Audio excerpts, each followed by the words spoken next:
Sabe aquela situação? A gente toma uma decisão e logo depois fica se perguntando, mas por que eu fiz isso?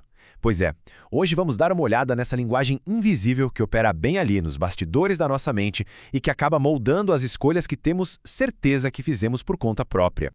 A grande questão é essa: por que às vezes parece que a gente age contra o que a lógica diria?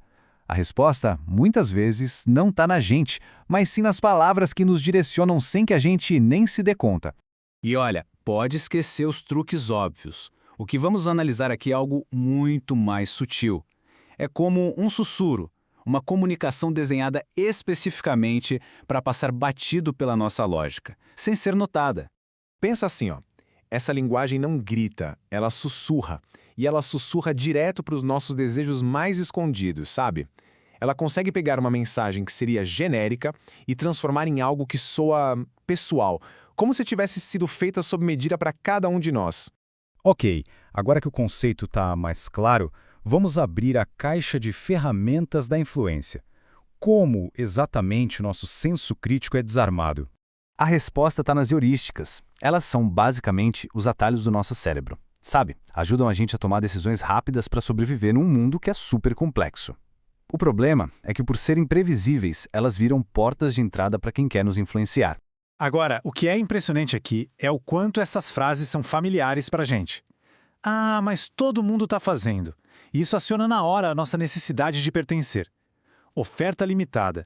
Explora direto o nosso medo de perder alguma coisa. E o clássico, eu fiz isso por você agora. Isso cria uma dívida psicológica. No fundo, são ferramentas psicológicas disfarçadas de conversas do dia a dia. E esse ponto aqui é crucial. A tática mais poderosa muitas vezes não é vencer uma discussão, mas sim redefinir as regras do jogo. Porque ao controlar o significado das palavras, a conclusão do manipulador não parece mais uma opção, ela parece a única saída lógica possível. Agora vamos subir o nível. Porque a manipulação de verdade não é sobre vencer no momento presente, é sobre se tornar um arquiteto da memória da outra pessoa. É garantir que a influência permaneça por muito, muito tempo. E aqui está uma falha fundamental da nossa memória, a chamada regra do pico-fim. Se a gente parar para pensar em qualquer experiência, não lembramos da média dela.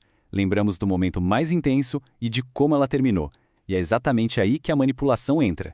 Um comunicador habilidoso não fica esperando um bom momento acontecer. Ele cria esse momento. Ele vai construir aquele instante de conexão profunda em que a pessoa se sente completamente entendida, ou então vai criar aquela revelação que vira a perspectiva de cabeça para baixo. Esse é o pico. É isso que fica gravado. E o final? O final é igualmente importante.